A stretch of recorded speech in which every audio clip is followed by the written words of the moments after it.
Welcome. My name is Chris Finan. I'm Executive Director of the National Coalition Against Censorship. NCAC is an alliance of 59 national nonprofits that defends the freedom to read, to learn, to speak. And it's a real privilege and honor to be allowed to moderate this discussion, which is occasioned by the glorious documentary that Amazon Prime has put on display now, started Friday, Judy Blume Forever. And the people at Amazon thought that this was a perfect occasion to talk about Judy's advocacy over 40 years in defending the freedom to read. And it happened that today is the right to read day, sponsored by the American Library Association.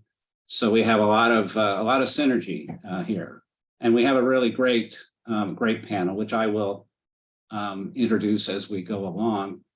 But to start, I just want to tell people who are tuning in that if you have questions as we go along, you can put them either in the Q&A tab or the chat, and we will try to get to as many as we can when we have finished. So it seems like the right place to start is with the very talented and award-winning directors of Judy Blume Forever, Leah Wolchok and Davina Pardo. And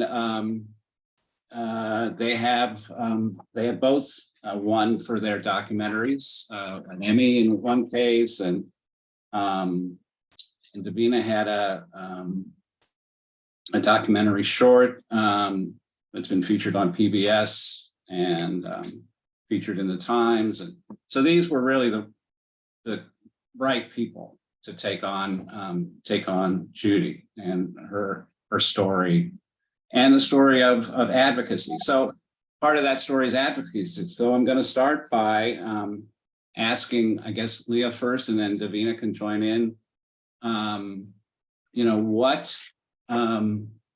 Why did you think it was important to include in Judy's story, the story of her advocacy?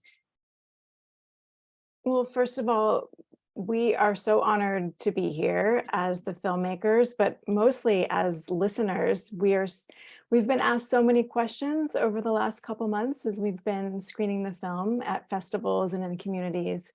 And we've been directing everyone in the audience to all of your organizations, but it's going to be great to hear from you directly. And we're just so grateful to be a part of this, to play one small part in it and to become advocates ourselves. So thank you all for all the incredible work that you do. And thank you, Chris, for that introduction to the film. I think from the time we started developing the project, we knew Judy's fierce advocacy for the freedom to read and the freedom of speech was going to play a big part in her story. In the beginning, we thought there would be a small historical chapter about censorship in the 80s, and we would come back and touch on, contemporary book banning, because we'd been following book banning, and we knew we wanted to talk to other authors who were writing for young audiences whose books were being challenged today. Alex Gino, Jason Reynolds, Jacqueline Woodson, they were all really important voices we wanted to include in the film to represent sort of what's happening today. I don't think any of us on the filmmaking team could have anticipated just how extreme book banning has become in the past 18 months. And Judy has been right there and front and center, using her voice to fight book bans, especially within her home state of Florida, where book banning has become so politicized and is now being legislated. So when we found that archival clip of Judy fighting back against Pat Buchanan on Crossfire in 1984, where he clearly had not read any of the books. He had just, there were certain lines that had been highlighted for him with certain words that he had latched onto and assumed that that's what the whole story was about. she very clearly pointed out that these are much fuller, richer stories that have so much more meaning for the kids who are reading them than just a single word. And I think that's a lot of what, and I think she pointed out, it's that misinformation and that fear that drives all of these challenges. And it's that fear and that misinformation that she's been fighting back against her whole career and today. So I'll let Davina add because I'm going to keep rambling otherwise, but thank you. Thanks. Davina? I mean, all of that is so true. The only thing I would add to that is how sort of antithetical book banning feels to everything Judy stands for. So in telling this coming of age story about Judy Blume, there was just something so striking about the contrast between sort of the outpouring of love and intimacy she's getting from her readers through letters. And at the peak of those letters, here are all these adults saying kids shouldn't be reading your books. And so sort of telling Judy's coming of age story, it felt like it felt very personal. It felt like it had to be part of her story. It was this huge obstacle she faced at this key moment in her life and career. And the interplay of, all these forces, the contrast between what kids need and what adults say they need felt really important to explore. So I have to say that, and you won't be surprised, that exchange with Pat Buchanan was my favorite part of the film.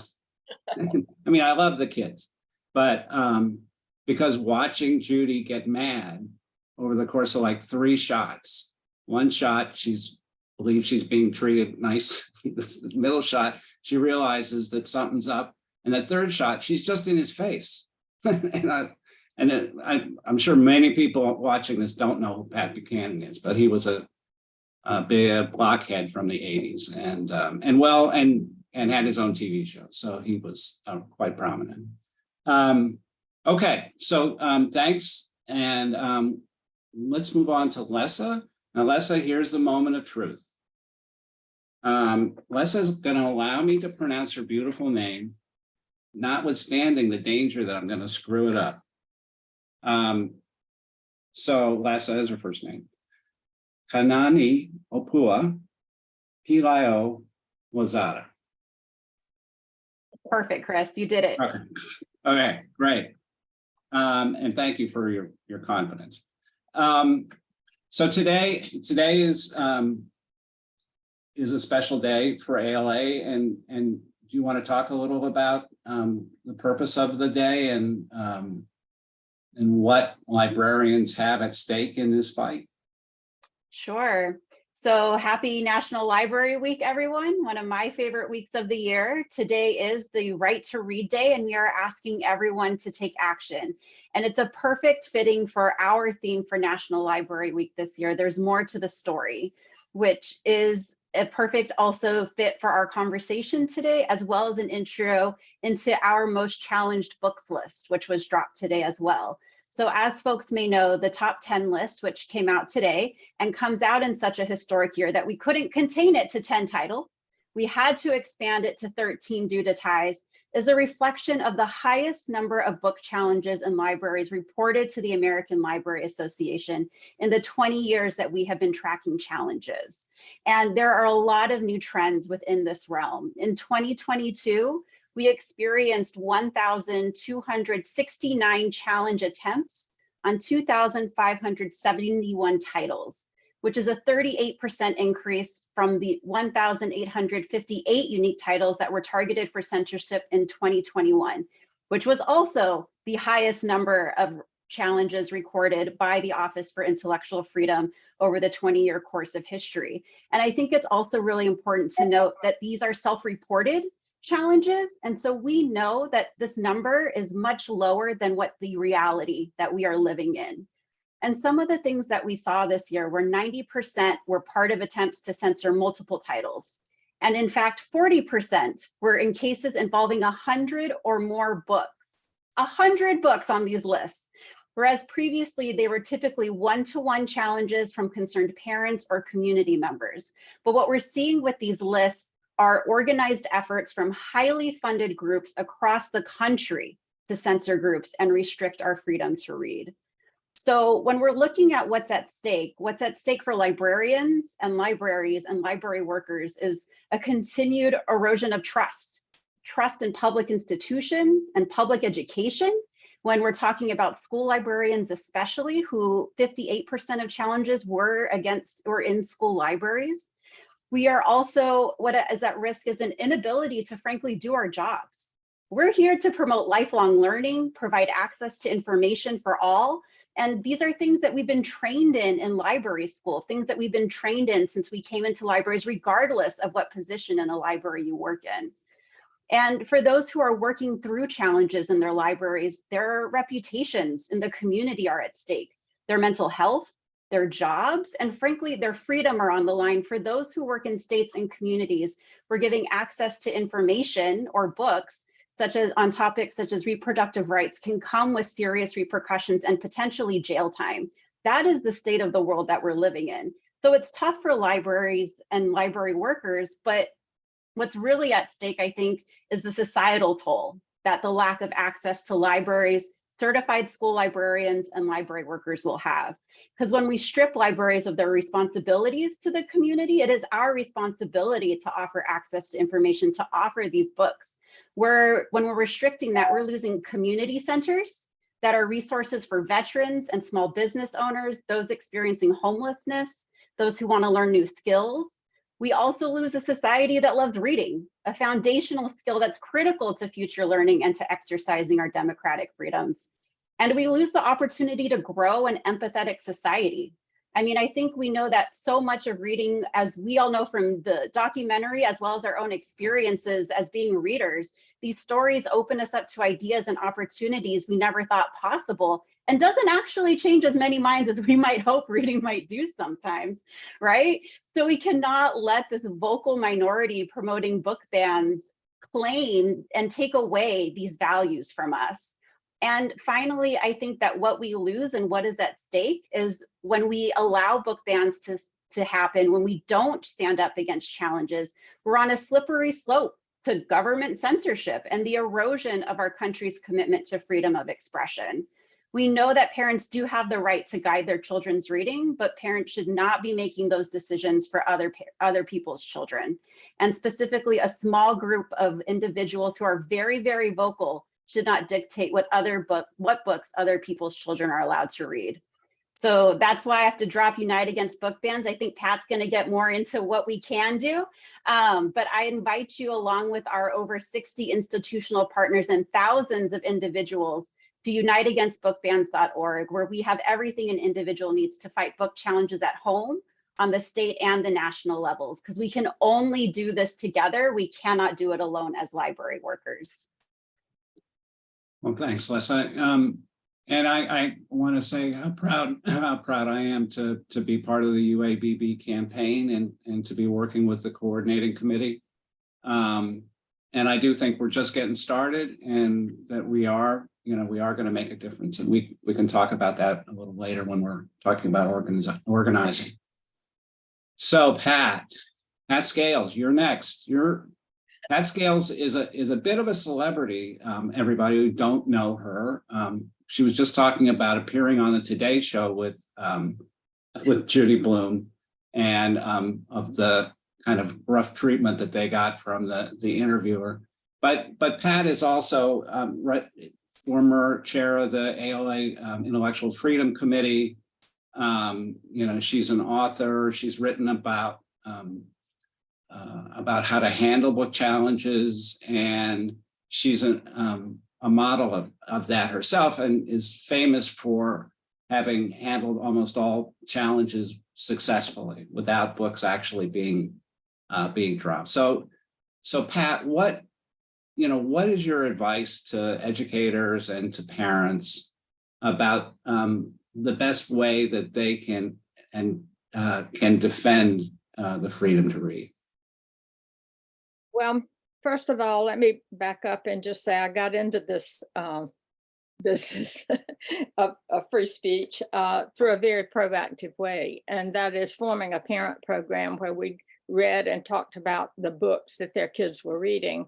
And many of them, of course, were controversial books in the 1980s. And then this program continued until I retired. One of the things that I found out is that parents don't always feel they have the skills to talk with their kids about these issues. And so I think librarians and educators could do anything we can to offer programs, to go into neighborhoods, to do neighborhood groups or whatever, to teach them the skills to talk to their kids about these books. And what I found in working with parents over the years is that you'll have a few that don't like a certain title, but the ones that do, and then you just sit back and you watch it happen, that, okay, they each have their own opinion and that's it. That's learn to respect one another's opinion.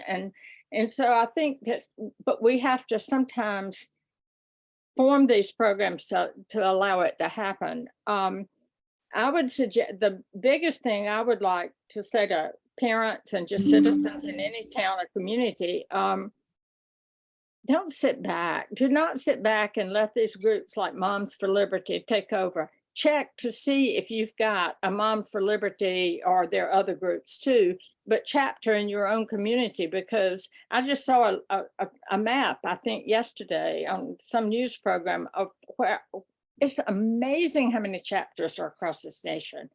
And so prepare yourself to speak up. We cannot sit back and let them control the narrative. And so if it means, working with them and little workshops in neighborhoods or whatever to help them know how they can go before school boards, how they can go before library boards and speak up. I would say, let's make friends with our bookstores. And if principals of schools or directors of public libraries are nervous about doing any of this, then go through a bookstore and hold a program, announce it. And you can go and be the program and help them learn how to talk with kids open and in an open and honest way. Kids can spot a phony, I can tell you. And they know when you say, oh, we're not allowed to talk about this, guess what? They're going to be behind the barn door looking to find what's wrong with, quote unquote, wrong with the book. I would like to see them see the whole book, the entire book, and then talk about the controversy at the end. So there are all kinds of things that we can do, but best speak up. We think it's so ridiculous what's happening that people just sit back because it is so ridiculous. But guess what? They're winning if we don't speak up. So we need to find ways, write letters to the editor, go on local news shows, go do anything, form neighborhood groups, anything that we can do to help them understand the right to read and that everybody deserves an opinion, and even children. And children have opinions and we need to listen to them. Thanks, Pat. Suzanne Nossel is the CEO of PEN America, which is a free speech group of writers that has been very active in this fight, providing some of the most important research that all of us are drawing on in trying to lay our plans for pushing back against what Pat is describing. So Suzanne has a human rights background, working for Human Rights Watch and executive director of Amnesty. She worked in the Clinton and Obama administration. She's leading a terrific organization. So Suzanne, can you maybe give us some background on and help us understand how the things that we're seeing today differs from, say, the 80s when Judy was cutting her teeth? Sure. Well, thanks for having me, and great to be here with everyone. I think there are a few things that stand out for me that contrast this era. I mean, it was interesting to watch the documentary and recognize, the sentiment that's the same, that, the disbelief that book banning was happening in this country. And I feel that way now, and I know many others do, but there are a few distinctive features, and Lessa touched on some of these. First of all, I'd cite the overwhelming emphasis in the book bans on books by and about people of color and LGBTQ narratives. That is what they are going after by and large. And, you know, that element of trying to suppress certain narratives, trying to push back against demographic change, against the efforts to bring about a more pluralistic society where there's acceptance and discussion of gay families, of interracial families, of racial justice issues. All of that is in the crosshairs, and it's a direct response, I think, to the movement for racial justice reckoning over the last few years, the movement to elevate narratives in American history, the 1619 Project, telling a different story and bringing a different perspective to the study of slavery and the influence of race on American history. So that is triggering this virulent backlash. And, you know, in the case of LGBTQ narratives, I think it's a sense of trying to pump the brakes on social change and on acceptance of LGBTQ identities. And one of the things, you know, sort of poignant watching the documentary and realizing, you know, what a lifesaver Judy was for so many kids who read her books and sort of saw somebody like themselves, and for the first time felt there was someone out there who could understand them if they were isolated in their family or their community. And we hear that often, especially about LGBTQ kids who are, if they're living in a rural community, a conservative community, where they can't be open about their identity, that picking up a book on the shelf and finding there's someone else out there who, you know, who has a similar story can be a lifesaver. And denying them those books, you know, we know there are high rates of suicide in the LGBTQ youth community, and the deprivation of these books, we worry, exacerbates that. Second point is these bans are more organized. This is not just a parent kind of coming home and opening up the backpack and pulling something out and saying, ooh, you know, this doesn't seem age appropriate. You know, both Pat and Les have touched on this, but this is an organized, well-resourced, systematic campaign where lists of books are passed around, speeches and talking points to use in school boards, instructions on how to file objections. All of that is being pushed out, syndicated across these networks. And so it has to be met with an organized response. The third piece I'd highlight that really is, as far as we can tell, pretty much brand new, is the link to legislation. There are laws in place in several states and several more under consideration that are driving the banning of books the most. The best known is the so-called Don't Say Gay bill law in Florida that bans discussions of LGBTQ topics. So once that law is passed, all of a sudden people have to look at what's on the library shelves and say, you know, this, if it comes up, could run afoul of the law. And these laws are punitive. Teachers can face real consequences, disciplinary consequences. They could lose their licenses. In some cases, school districts could be denied funding. And so they err on the side of caution when it comes to following these laws. In Utah, it's called the Sensitive Materials in Schools law. And the school districts are directed to remove books that are defined as so-called pornography. This is actually something that really very much did come up in Judy's era, which is this ridiculously loose notion of pornography, where her discussions of any aspect of adolescent sexuality were described by some as porn. And we see the same thing today. You know, it can be something as innocent as a kiss can be characterized as pornography, because that's an easy label to stick on that gets people agitated and convinces them that perhaps there's a legitimate reason to ban these books. And that's how you see, you know, books like Toni Morrison's The Bluest Eye, or things like The Handmaid's Tale, you know, being banned because they're supposedly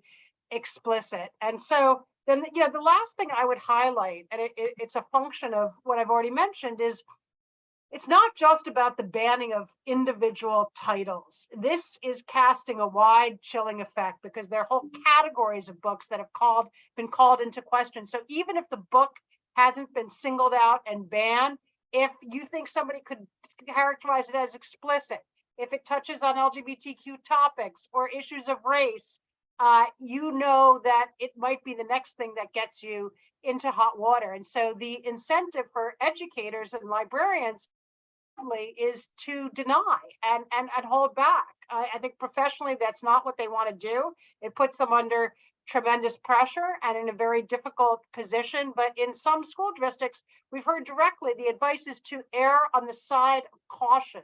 So any materials that might fall afoul of these laws are being withheld. That's why you see the famous photographs of empty school library shelves that, where all the books have been taken away. And in some districts, they've implemented policies whereby no book can be made available in the classroom if it doesn't get explicitly approved by a media specialist. And so, it's a wholesale withdrawal and denial of the right to read. So it's not even volume specific. So I do think kind of this era of book banning, as bad as things were in Judy's day when she was at the forefront of this, it's categorically worse. I mean, when you see legislation, also, it's not. We used to deal with a few book bans a year, and we would typically write a letter, and very often, most of the time, and we'd sign it with you, Chris, and with the other groups, and usually the book would be put back on the shelf. If there's a law in place, it's not that simple. That law has to be repealed, and so this is far more serious, and it's essential that it get the attention and the mobilization that it deserves.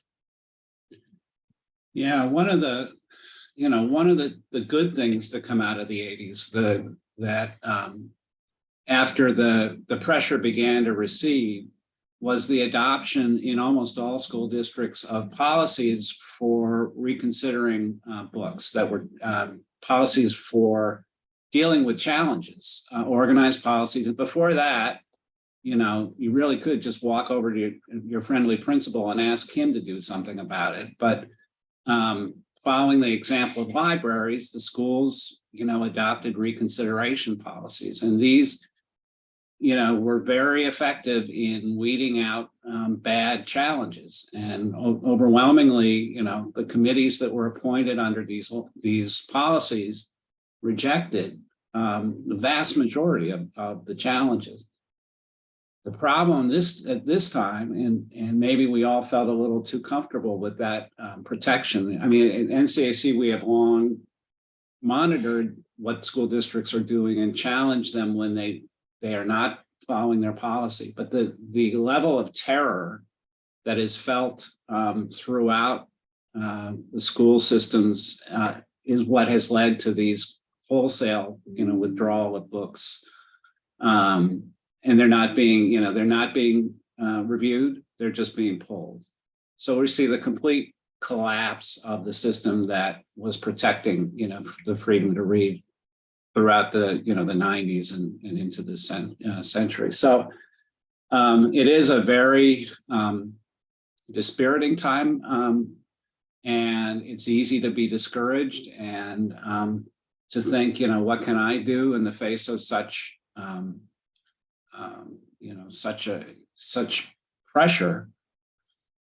But, I think Judy is a really good example of why we shouldn't despair. And Judy, when Judy was publishing for 10 years before she faced significant challenges. And it was in the 80s, and they came out of nowhere, and she just didn't know what to do. And she formed a relationship with the founder of NCAC, a woman named Leah Katz, and they began to fight back. And one of the wonderful things about Judy getting all this attention that she's getting now is she's a symbol of how, her books are in school libraries. They aren't getting kicked out of school. Maybe there are some, but I think overwhelmingly, these challenges are to LGBT books and to books about race, and sex is certainly the subtext, but and beauty and Judy is, a symbol of resilience, the importance of resilience, the importance of continuing to fight. And I think we have a few minutes to talk about, how, what can we be doing now? I mean, we're constantly being asked, what's the, what should we be doing? And I have to admit, we didn't really know because we're facing, we're facing a problem that we didn't have to such a magnitude previously. And we're having to fight in hundreds of communities simultaneously. And we're small organizations. And so what is the role of an organization like Unite Against Book Bans, Lessa? What can that, what is it trying to accomplish? Yeah, so our Unite Against Book Bans campaign is really trying to galvanize all of the voices, right, who are against book bans. Because like I said earlier, we know that it's a vocal minority. And we know this because ALA did a study in March of 2022 that showed that 71% of voters, red, blue, independent, across party lines, opposed book bans in public libraries. So we know that we have folks on our side. We just have to galvanize them and encourage them to speak up. And I think exactly to what Pat said earlier is folks don't always know what to say, right? Just like parents don't always know how to talk about tough topics, we don't always know how to use our voices for collective action. And I think that it's really important, especially when we're looking at things at the legislative level, when we are electing our politicians, right? What kinds of questions are we asking them when they're running for office? A lot of politicians are using book bans as a wedge issue. They know that they can get votes this way and that it will incite feelings in a lot of folks. But we also know that we can appeal, right, to the rational side of many individuals who don't stand with those folks. And so it's writing letters to the editor, right, of your local newspaper. It's educating your friends and having book club conversations and reading banned books to know what is actually in them, so that when somebody holds up a single passage or a single panel from a graphic novel, you can then put that into the context of the entire book instead of taking it out of context and trying to call it sexually explicit. And so I think that by taking some actions like this, as well as running for your local school board, running for your library board, so that those voices, because those organized folks are stacking our boards right now with their political ideals, and they are not following the processes and the policies and the procedures that we have so carefully worked on and put into place to stop this kind of action. And when they jump those policies and procedures, we have to stop them in their tracks.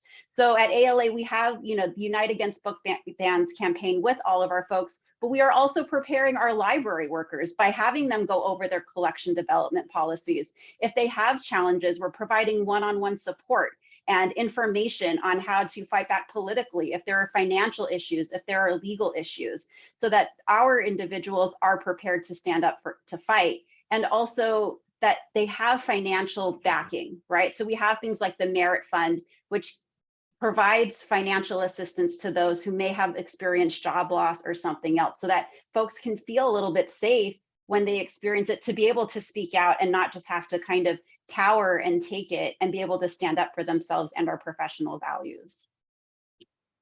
Well, one of the hopes that I have for UABB is that so we have these very large membership organizations that are part of the campaign, including American Federation of Teachers and PFLAG and LGBT groups and other groups, and the professional associations and PEN America, and that what we're going to be able to do is to mobilize their members in places where these fights are taking place, or to encourage them to lead those fights, and because there's no question about it, when you have one brave person attracts another, and then you've got two people, and then you've got the start of a movement. So we've seen it happen over and over again. And when you're dealing with a group that on the other side that really isn't a mass membership organization, we should be able to outgun them. But it's going to take the organization that UABB is providing, and I don't know, Suzanne, do you have thoughts about what more we can be doing to fight back? I think one of the most important things has been calling it out and characterizing and documenting the book bans, the research reports that we have put out, the definition of book bans that we've put out, which includes when a book is objected to and it's withdrawn from the shelf, supposedly to be under review. Those reviews can sometimes take 12 to 18 months. And for the duration of that time, the book is denied to students who might want to read it. So we define that as a ban. I think it's very important to recognize that the banning process is broader than you might think. So we've gotten an enormous amount of attention in the media for this recognition that these constitute bans, even though those enacting them might say otherwise. It's mobilizing and organizing people on the ground. It's typically not a national organization that's going to be the best voice. It's going to be parents and educators and students from the local community. So if you can get behind them and support them with the arguments, the points, the backing, so that they can forcefully make this case in front of library boards, in front of school boards, they can be extremely effective advocates. So we've been doing a lot of that. There is work underway. There have been several legal challenges. The law in this area, unfortunately, is complicated and not all that well settled. There's one Supreme Court precedent that is a plurality decision that is pretty weak. I think we do need stronger legal protections for the right to read. That is clear. It's astonishing to me that this isn't sort of self-evidently a First Amendment violation for books to be pulled down from the shelves. I think intuitively for a lot of Americans, that is the case, but we need to make sure the law matches. And I think we're getting some traction. When Governor Ron DeSantis of Florida said a few weeks ago that the claims of book banning were a hoax, of course, that's absurd, and we rebutted it right away. But what it showed was that the governor, this is getting under his skin. He may be concerned that it's not advantageous to be viewed as a book banner. He doesn't want to be seen in that light. He's maybe recognizing that overwhelmingly Americans reject book banning as a tactic. And so I think we have to continue to call it out, to point a finger, to establish in the public's mind that this is very much book banning. Those who are enacting these laws, those who are pulling these books, are book banners. They may say that their motives are pure and noble, but the end result is a denial of students' right to read. Yeah, I agree with you on the law not being very supportive, but I do believe that things are beginning to move, and it was very encouraging to see plaintiffs in Texas who challenged their library board over the removal of books, got hit with an injunction, and it'll be interesting to see that case is going up now to the next circuit court, and we'll see what happens. But I wanted to ask Pat, so what's the role of kids in this controversy? Are they just victims? Aren't they getting active in their own interest? I think they are getting active, and we certainly have cases all across the nation with where kids have formed their own banned books clubs, and some are organizing to speak before school boards and so forth. I can tell you that sometimes you just need to plant the seed and, in their minds. But we had a case here many years ago. It wasn't in my school, but this is we're the 49th largest school district in the nation, and it was somewhere in the lower part of the county. But it was a book that we use regularly with our kids. And so I just went to the kids, and this was probably in the 80s or early 90s maybe. And I just said, we've got this issue going on. Please just write. You can be anonymous, but I want you to write what you think this book really means. And so I took it to I was chair of the materials review committee, and took it, and I read it aloud. And there was a guy on there, and he said, that was written by an 8th grader. And I said, yes. And he folded up his piece of paper that he didn't have time to read the book, but he got his daughter, grown daughter, to read it. And he put it in his pocket and left the meeting, and we won the case. And so it's good to teach kids to be activists, to speak up for their right to read. And I think you guys, Chris, have been doing something with forming First Amendment clubs and high schools and so forth. And I don't, you would know more about that than I, about how well it's going. But we started a pilot project last year called Student Advocates for Speech, and we established 10 clubs in Florida and Missouri and Texas and a few other places where, you know, with the point of helping kids understand the importance of free speech and to fight for it, not just for their own issues or for their own point of view, but because we believe this is really important for the country to have an appreciation of free speech, and kids are very receptive to it right now. We're finding a lot more receptivity in high schools at this point, but also, you know, I think they are the greatest, you know, those articulate kids who get up and say, you know, you're taking away this book and this is what it means to me, is a very powerful argument. And the banned books clubs and the, are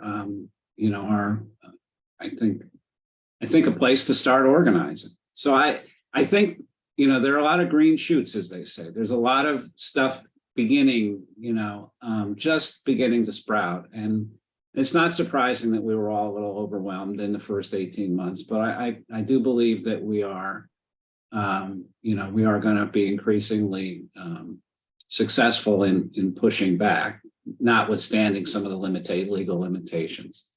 We did cases in Florida, you know, where some kids tried to speak up with all boys aren't blue, but you know, even the government people there tried to, you know, silence them, but we have had.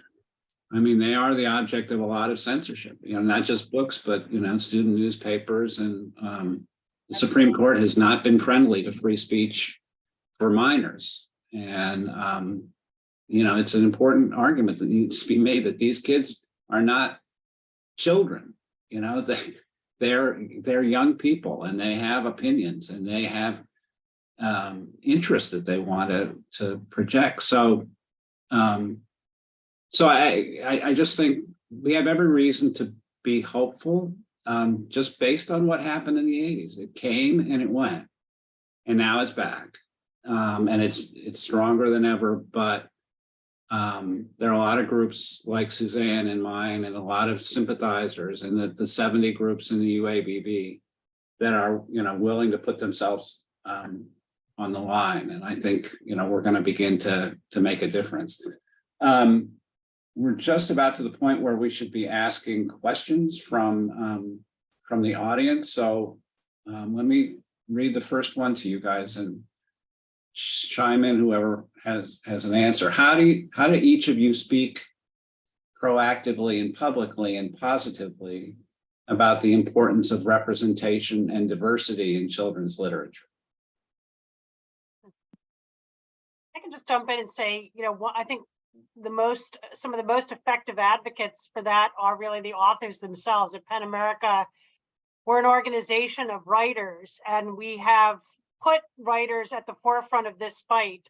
You know, people like a Jodi Picoult or a George Johnson or an Angie Thomas, and you know, hearing in their own words why they write, what it means to them to reach students, hearing their stories along the lines of Judy Blume about the young people who have reached out to them after reading their books, how inspired they are, how they've been motivated and supported to continue struggling to address their problems. That's so powerful. And bringing them across the country, we have 10 chapters at PEN America in places like Tulsa and Birmingham and Detroit, Dallas, and bringing writers to those settings to talk with their audiences, to talk with young people, really ignites this sense of passion, the value of books. We know kids overwhelmingly are on their phones. I think one of the reasons they've turned to book banning is because parents have lost control over the overwhelming portion of students' information diet, which is ingested through their phones. The books are something they can control. And I think that's one of the reasons they've gone after it with a vengeance. But to actually get to meet and connect with an author is so powerful for young people. And I think, as we strategize about how to wage this fight, that's something very much worth keeping in mind. Yeah, I mean, it's a good reminder that the relationship that Judy established with her readers is established by many, YA authors. It's the people who, the kids are reading that they are, that they are attracted to. Davina and Leah, there's a question, will you be following the Judy Blume Forever documentary with similar projects, highlighting other authors? There are certainly many voices that carry the message forward. And I guess this is just kind of a follow-up on what Suzanne was saying, is there a way to, to broaden the message to other authors? I mean, we hope that someone will make a documentary about Jason Reynolds and about Alex Gino and about, I don't know what we're doing next necessarily. I think there's definitely, I keep thinking, I hope there's someone out there with a camera right now following what's happening in all of these communities around the country with the book challenges, someone who's at these meetings. I hope that's happening out there. And yeah, these stories of writers are so important and meaningful. Whether that'll be, our next thing, I don't know, but we have, anytime anyone asks us, we say, yeah, someone needs to make a film about, we just fell in love with the authors in our film, but it was so incredibly hard to cut down their interviews to the few minutes we were able to include for each person. We could have made an entire documentary with the footage we had alone about each person. So I hope someone will make those films. Well, it's certainly Judy's film will be, a tremendous, boost for that. I believe, boost for all of us.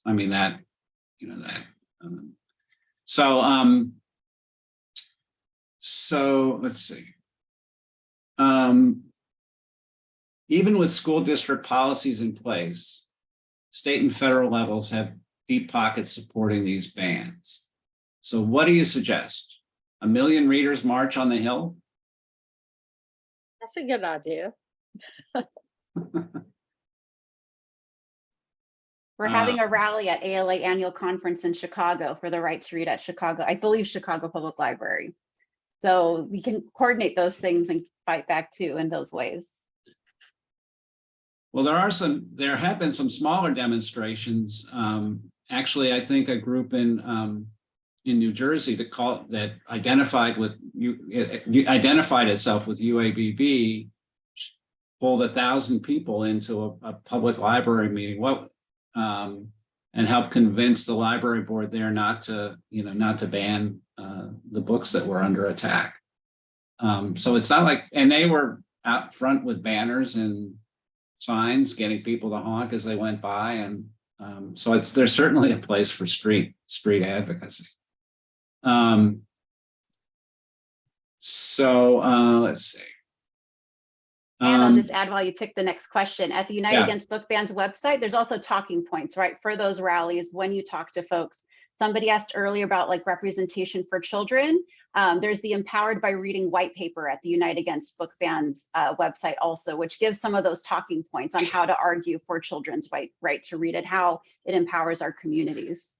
And just to say, our Utah chapter of PEN America led a demonstration at the State House against this really noxious piece of legislation. And so it's not just about getting in the streets, but getting to the state houses, because unfortunately, as I mentioned, this is not just a matter of local school boards. It is under the umbrella of legislation in several states. And so it's extremely important for our activists, whether they're student activists, and it's wonderful that several of us, our groups have been mobilizing students and training and equipping them as we do in our free speech institutes, but also, actually situating people to do legislative advocacy, to call up their representatives, to track the bills, see how they're moving, who is supporting them, what arguments are getting the best traction. We've been advising legislators across the country on how to push back, and they need the expertise for a lot of them. The goodwill and the willingness is there. And so if you can marry that up with subject matter specific expertise, it's a powerful combination. So Pat, this is questions for you and me, but I think more for you because I don't know how to answer it. What is your opinion? What is your opinion on high school students using TikTok, short videos, and longer podcasts for what this book means to me? I think it's great. I was just told the other day, someone that told me that he had visited a high school, and it was a brand new high school in the town where this guy grew up, and he had not seen the high school, and he went in and he said he had never seen such an active library, and that what was happening is that kids were also asking for books that they had heard about on TikTok. So any way we can promote reading, we're not going to stop them from being on TikTok. So why don't we use it in a positive way and promote the reading? And apparently it's working because they're going into these high schools and requesting books that they read about on TikTok. So hey, learn to use it to our benefit rather than fight it, because we can't fight it. It's like Twitter or anything else. We've got to be creative, and we've got to reach out and figure out ways that we can make this work for us. Right. So another question: Can you generally, to any of you, share some good talking points to use when book banners hide behind age-appropriate arguments? Additionally, book banners love to use gender queer as a way to suggest librarians allow pornography in their libraries. Good talking points around, are there good talking points around gender queer? Yeah, I mean, I'll start with the issue of age appropriateness, because this does come up a lot. And, one of the points that gets made is, there are books that are not right for a kindergartner or a first grader. And, what we find is the authors are the first to admit that, they're writing for a particular audience. And, Judy talks about this. I mean, that they're, some of her books, a book like Forever, is meant for older kids. And, we've always dealt with those sorts of issues. They get navigated between a kid and their parents. Librarian uses discretion. A teacher uses discretion. If you have a concern, you may be able to flag an issue and have a conversation. We don't respond to that with bans, with the forced withdrawal of books from circulation. That is not the right answer. These are issues that can be and have been for decades navigated within schools and within libraries, through established mechanisms. And so, this is really not, questions of age appropriateness really are nothing new. And, there's no reason why in 2023, all of a sudden we need to resort to book bans to deal with them. And genderqueer, the good point about genderqueer is written as an adult novel, and yes, it's in high schools, but these kids in high school are reading.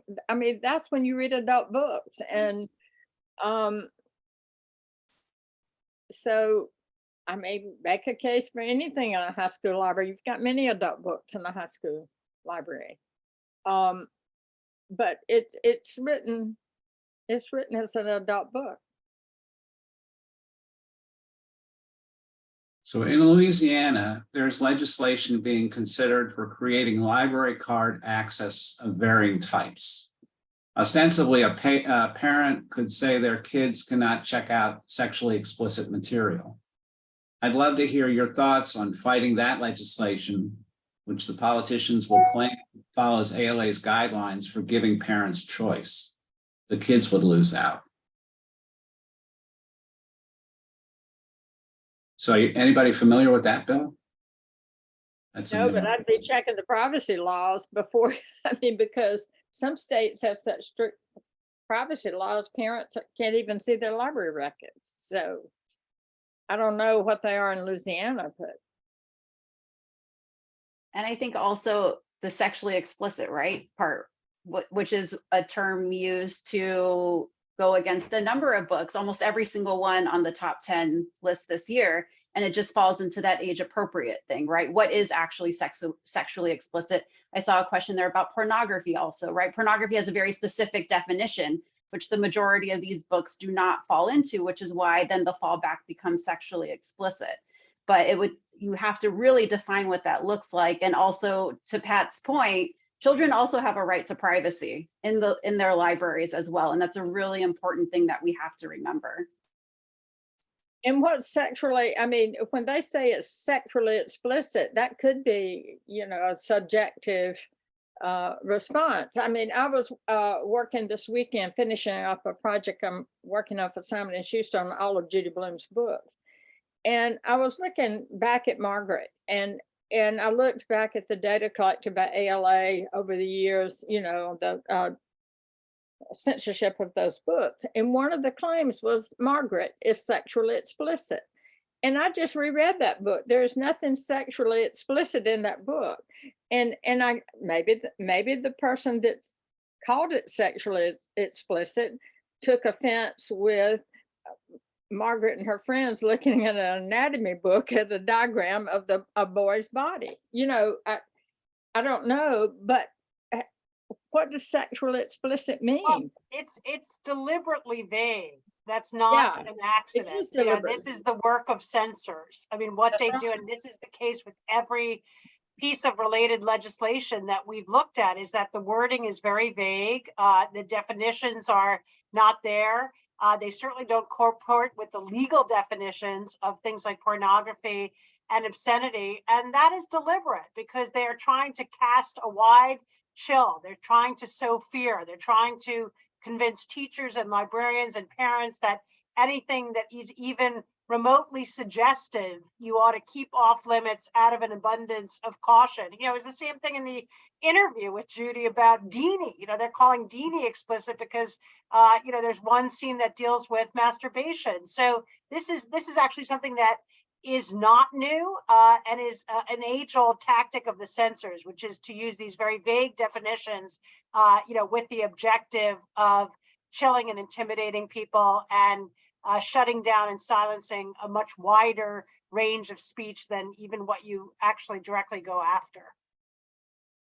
So there's only 3 minutes left. I thought maybe we could close out just by making some concrete suggestions for people who want to be more active. And Lessa, I think you could join, we would strongly recommend that you go to the Unite Against Book Bans website and put your name there, because that's the way that we can find you when we need to, if something blows up in your community. The second thing I would recommend is if you have something going on in your community and you want to reach out, you can do it through UABB. You can also, we have a fight censorship link on the front page of our website that you can report a case, but also you can just reach out for help. We're in the process of surveying local anti-censorship groups, and hopefully we can find somebody in your community already. But and then the last thing is go to your local bookstore, ask them if they're gonna participate in Banned Books Week this year. You're pretty convinced that the library will. That's enough out of me. Pat and Lessa, Suzanne, you have any concrete suggestions? One of the things I would suggest as far as getting kids involved too, most high school kids who are applying for college have to record some volunteer work and so forth. So encourage them to volunteer at bookstores by doing neighborhood chats or anything they could maybe record on their college app too. But I think I think bookstores, I mean, if people are afraid to speak at their school board, start at bookstores and organize there, and then go to the to school boards and library boards. Just, find every way we can. We can find some creative ways to work with kids to get the message out, like making their own bookmarks about a banned book and distributing them through a bookstore, or distributing them through a local restaurant, or any kind of form of business in town, or maybe a children's clothing store even. I mean, we've got to broaden it. We've got to find every aspect of the community to deal with this. It can't just be libraries and bookstores any longer. It's got to be everybody. We just hit 8 o'clock. Suzanne, Lessa, you got something quick? I would just add, let's be proactive about it. Don't wait until a book challenge comes to your community. Write those letters, write to your library boards to tell about the impact before one even comes, so that they have that information at the ready should it ever happen. And I would just add to network, to organize, get involved with groups like PEN America, like the NCAC. We have opportunities on our website through our chapters where you can become activated, you can get educated, your kids can get involved as activists and advocates, and we'd love to have your participation. Thank you for joining. Right on. Thank you all. This has been a real pleasure. Thank you to Amazon. Thank you for including us. Thank you everyone for coming and participating.